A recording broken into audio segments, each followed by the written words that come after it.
A Rádio Transmundial apresenta Ponto de Encontro, um novo projeto de vida para solteiros, divorciados e viúvos. Programa semanal com boas recomendações para a sua vida.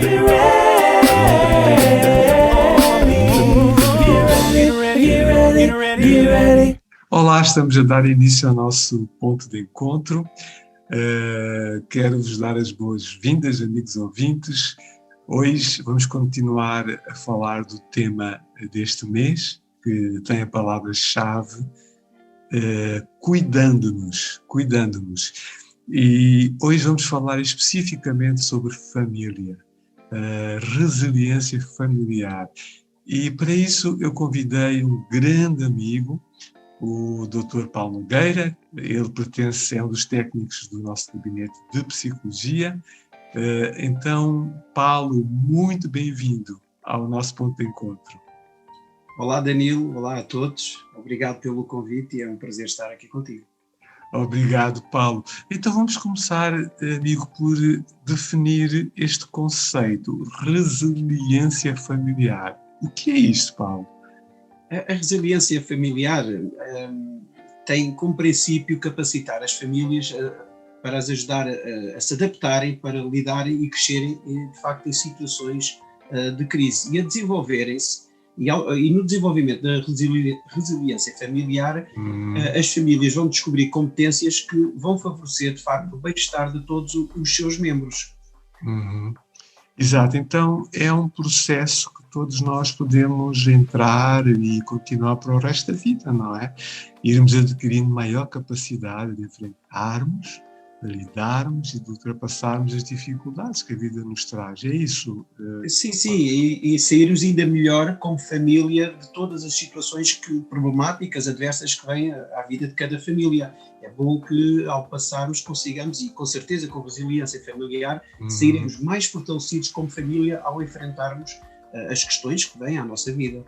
E nós sabemos, né, que neste mundo, nos sistemas vários, nós temos de vez em quando muitas aflições, principalmente nestes anos de pandemia, né, Paulo? É um facto, não é, que estamos a constatar a nível mundial, mas não estávamos à espera do impacto tão forte e violento nas famílias, todos os problemas que esta crise trouxe a todos nós, à sociedade, mas em especial também às famílias. Cuidando-nos, este é o tema deste mês, do nosso ponto de encontro. Paulo, resiliência familiar, por isso, é muito importante. Como é que nós podemos ajudar uma família a construir? Queres dar algumas dicas, algumas sugestões de como a minha família, por exemplo, pode tentar construir uma melhor resiliência familiar? Ao trabalharmos, eu chego já aos combos, Danilo, mas ao trabalharmos os processos fundamentais de uma família, como a comunicação, a crença e a própria organização da família, vamos conseguir encorajar o crescimento individual e o crescimento familiar para, de facto, consigamos extrair o melhor dessas famílias. É muito importante cada um investir em si, porque se cada elemento do agregado estiver interessado em investir em si, o agregado todo familiar beneficia. Sim, e de facto é verdade, e todos devem investir uns nos outros. Este também é um princípio da resiliência, porque de facto, ao investirmos uns nos outros, vamos tornar-nos como um só, saímos mais coesos, mais unidos, não é? Estaremos mais em sintonia para quando de facto os problemas vêm, estamos juntos para os enfrentar como família. E uma pessoa só, muitas vezes, não consegue ultrapassar os seus problemas, e como família, ajudando-nos uns aos outros, podemos de facto ultrapassar as questões que vêm à vida de cada um de nós. Quais são as áreas que tu hoje irias realçar, Paulo? Eu queria, dentro da família, Danilo, de facto, há estruturas, dentro da família que têm papéis e funções específicas, e é da responsabilidade de cada estrutura. Estrutura seria? Sim, Danilo, a estrutura, um exemplo, a estrutura conjugal. Muitas vezes a estrutura conjugal, permite-me que diga, diz respeito só ao pai e à mãe. Muitas vezes o que acontece no casal, muitas vezes o casal não consegue lidar e tratar com as suas questões conjugais, muitas vezes manipulam e incluem a restante família nesses problemas. Isso hoje em dia vê-se muito. E isso só vai trazer inseguranças às crianças ou outros membros que façam parte dessa família.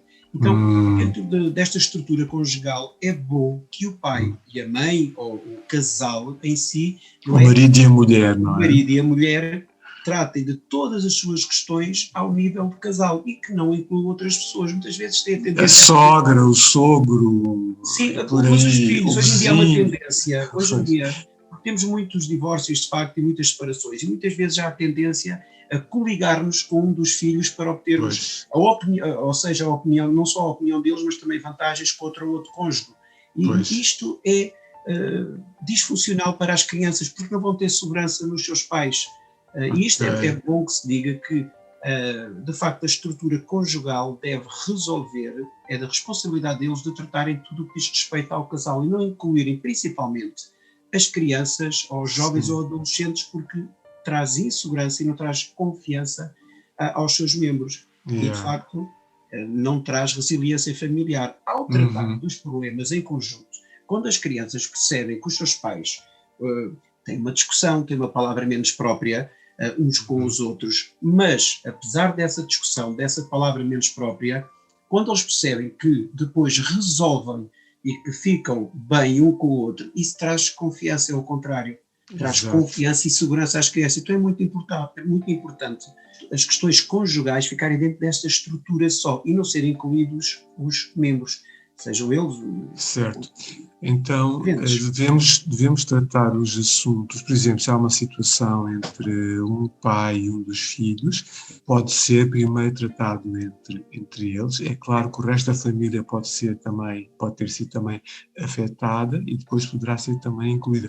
Ou seja, já agora permite-me, Danilo, aí já é uma estrutura parental. Eu falei da conjugal que diz respeito só ao pai e à mãe. E hoje em dia, por causa de tudo o que passamos e tudo o que se assiste hoje em dia nos conflitos de casais, muitas vezes manipulam-se crianças, manipulam-se jovens para também ajudarem ou servirem, peço desculpa esta expressão, pedra de arremesso contra o outro cônjuge. Isso é destrutivo para uma família e não traz, como eu já disse, segurança, traz muita insegurança às crianças e muita ansiedade às crianças. Outra questão tem a ver com a estrutura parental. Aí sim, já é pai, mãe e os filhos. Já traz outras dinâmicas, outras responsabilidades e outras funções.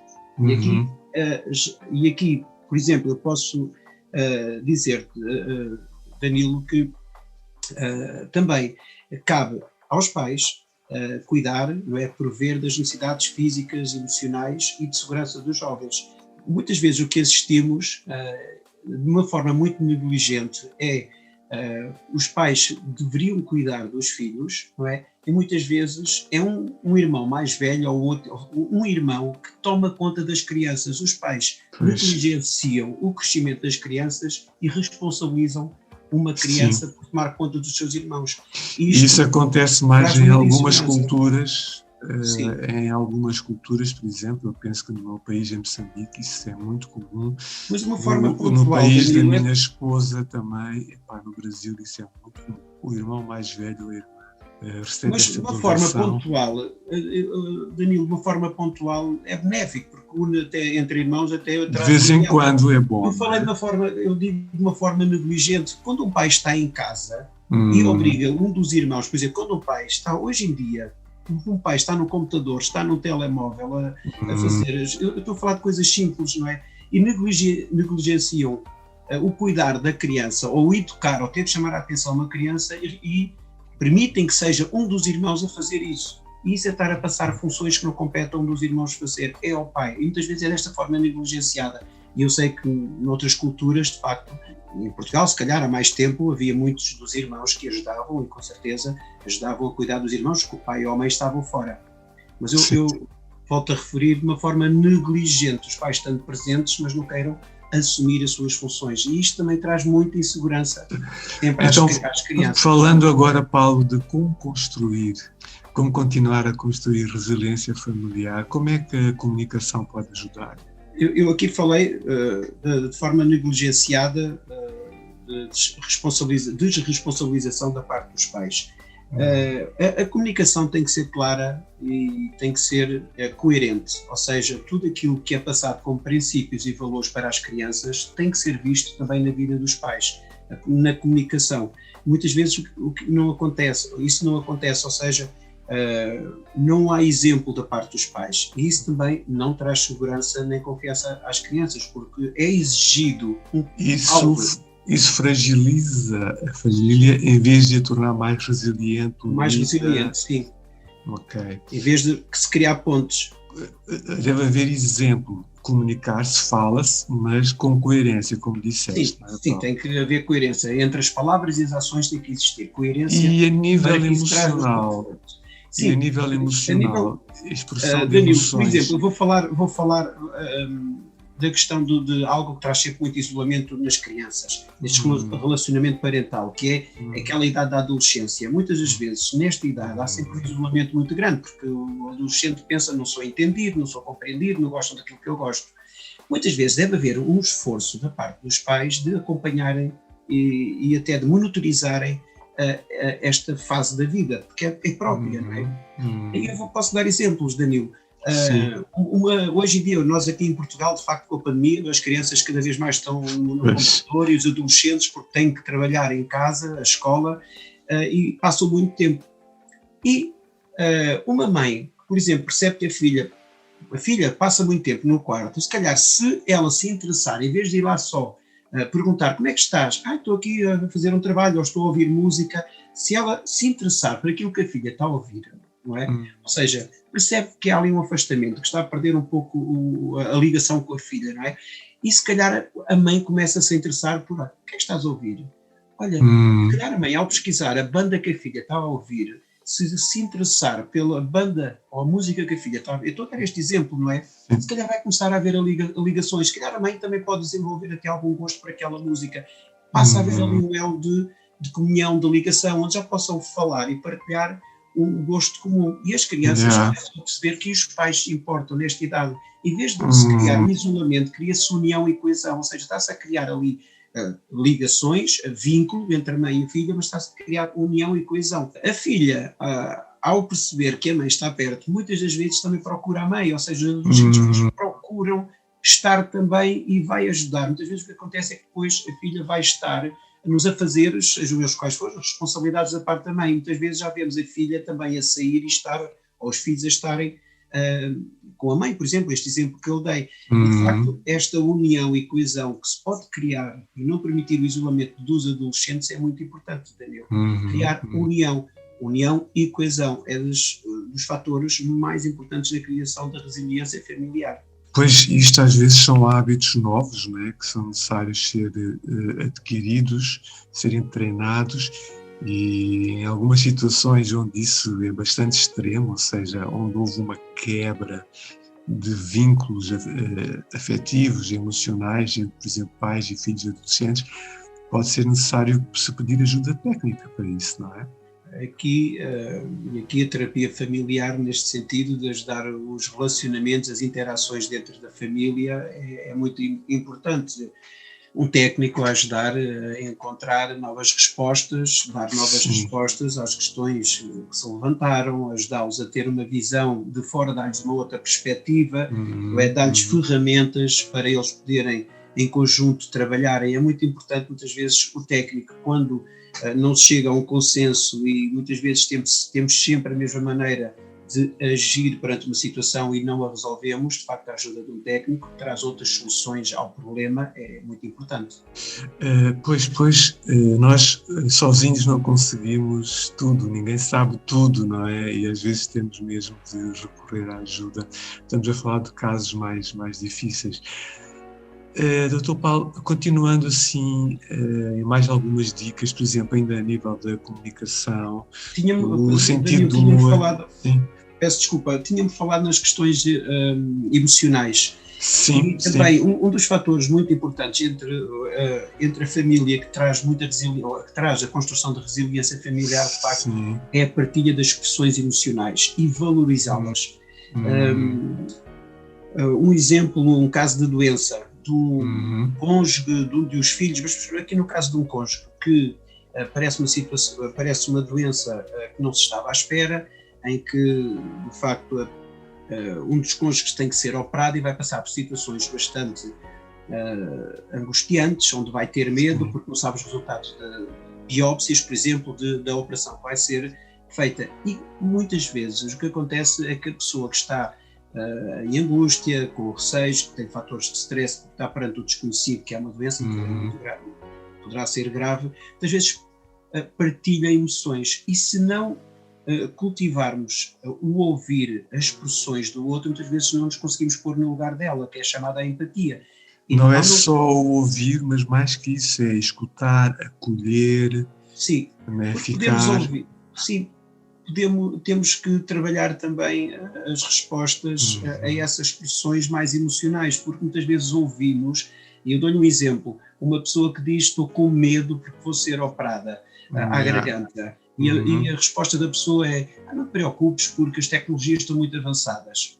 A pessoa falou: estou com medo, mas a resposta do outro é: ela estava a ouvir, mas não respondeu consoante o receio que foi apresentado. As tecnologias estão muito avançadas.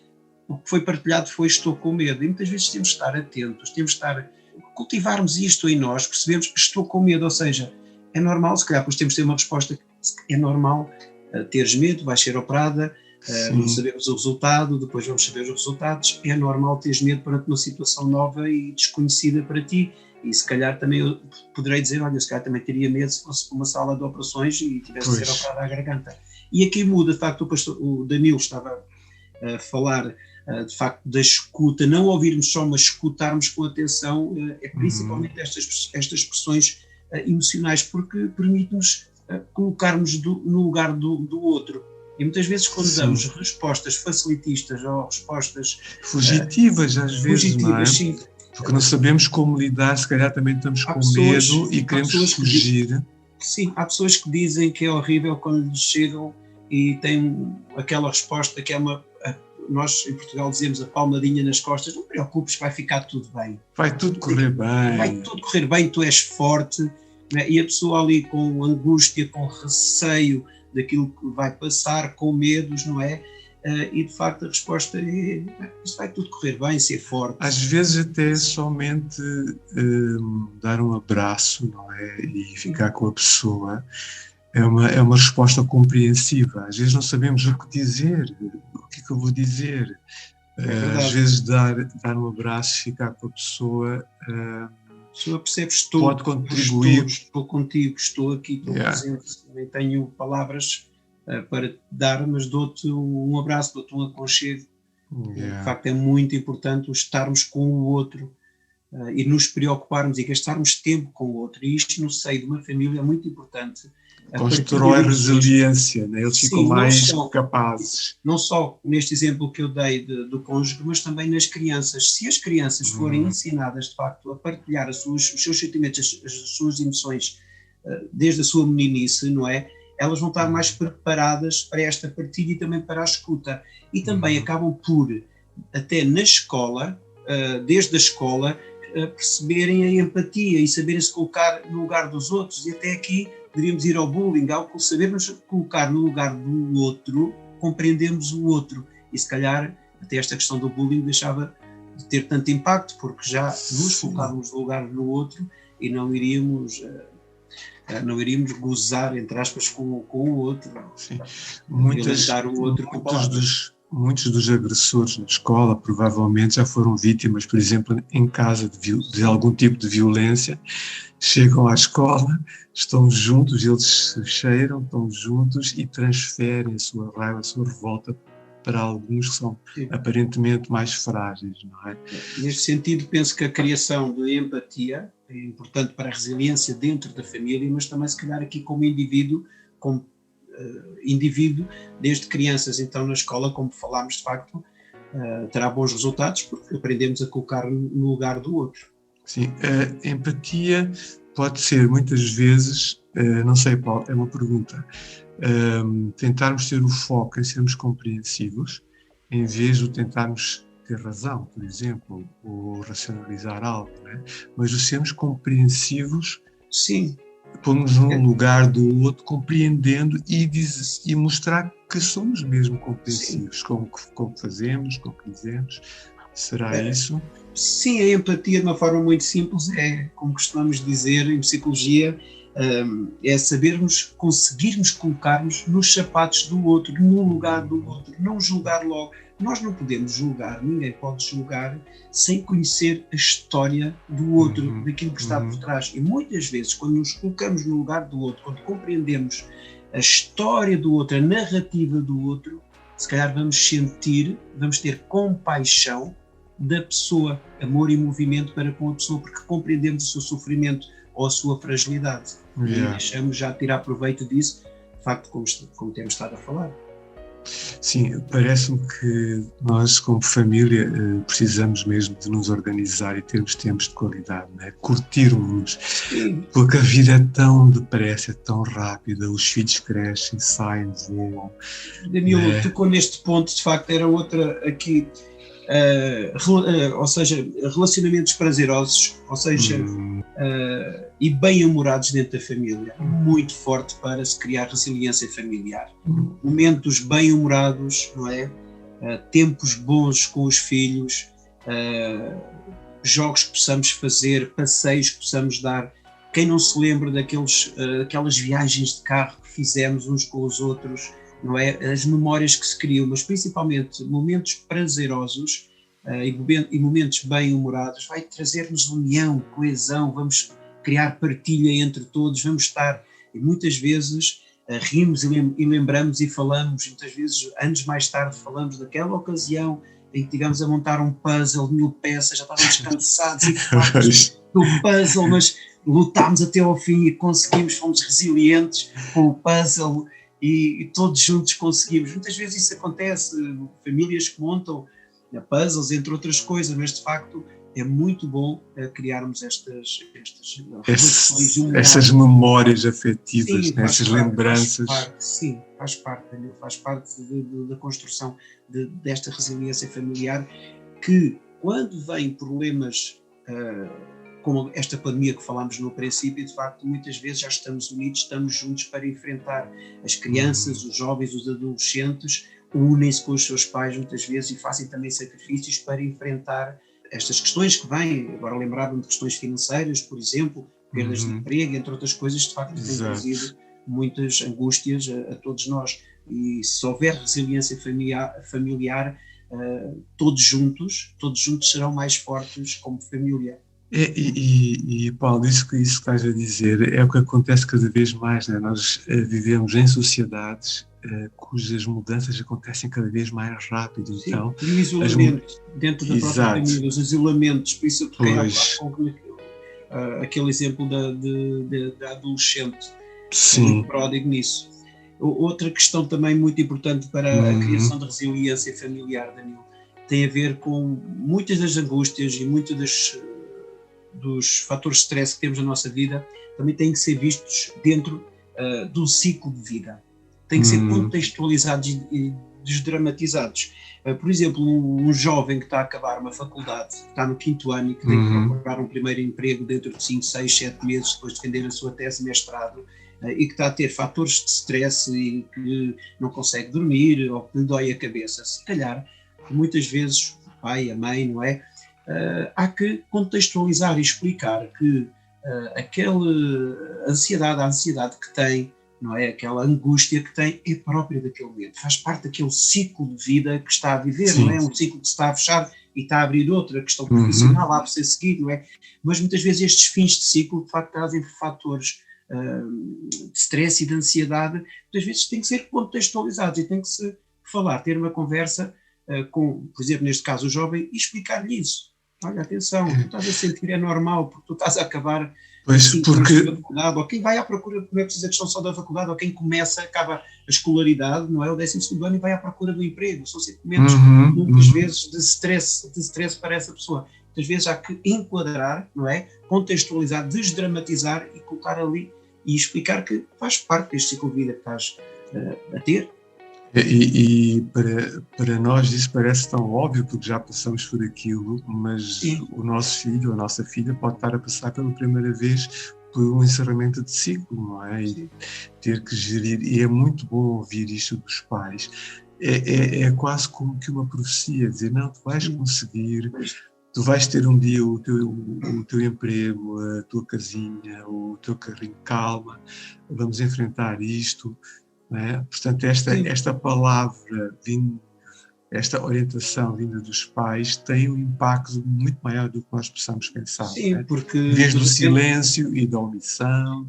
Deu-se uma outra perspectiva à pessoa que está dentro do problema, explicou-se, de alguma maneira faz sentido. Isto às vezes organiza a pessoa e de facto dá-lhe uma outra perspectiva e começa a olhar para o problema que ele estava a ver de uma outra maneira, e isso de facto traz segurança, confiança, e muitas vezes traz o movimento para enfrentarmos esses tempos que de facto é mesmo assim, a pessoa está mesmo a passar por stress, por angústia, por ansiedade, mas faz parte em níveis que nunca tinha passado antes. A questão é esta, o que é que se passa comigo, o que é isto, não é? Sim, isso acontece e temos que contextualizar isso no ciclo de vida, de facto, que existe dentro de uma família, não só a adolescência, a juventude, os 40, os 50, os 60, muitas vezes, os 80, muitas vezes, são ciclos de vida que trazem os seus próprios problemas, muitas vezes há que contextualizá-los. E isto é importante contextualizar porque isto traz resiliência.